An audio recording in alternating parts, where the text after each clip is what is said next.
In Sri Lanka, skeletons from the decades-long civil war between the country's armed forces and the LTTE are beginning to haunt again. 240 skeletons were discovered during excavations in Chimani in February this year. The work has now been halted due to lack of funds, and the mystery around them remains unsolved. Locals scarred by past cover-ups continue to demand truth and justice. Sri Lanka's Chimani province is in spotlight again, bringing back the dark memories from Sri Lanka's 3 decades-long civil conflict in the late 90s. What started as routine digging in the country's northern province in February this year led to grotesque findings.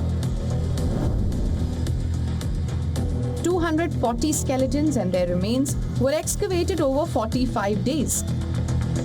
Among them are 2 babies and a little girl who was less than 5 years old.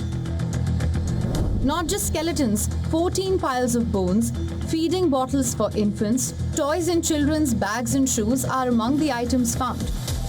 After 45 days of excavations, work at Chimani excavation site was put on hold.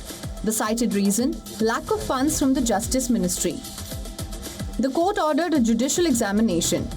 The judicial medical officer has sought 8 more weeks of excavations, which means findings of mass burials could double, exceeding 500 or even more. The dark truth remains hidden. While some parties claim evidence of war crimes, the Human Rights Commission suspects unlawful killings.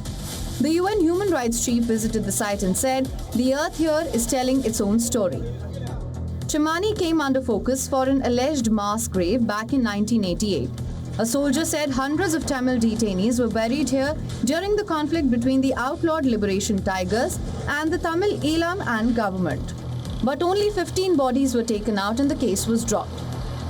The armed conflict started in 1983 and was ended by the Lankan military after 3 decades, with the wiping out of the LTTE leadership by 2009.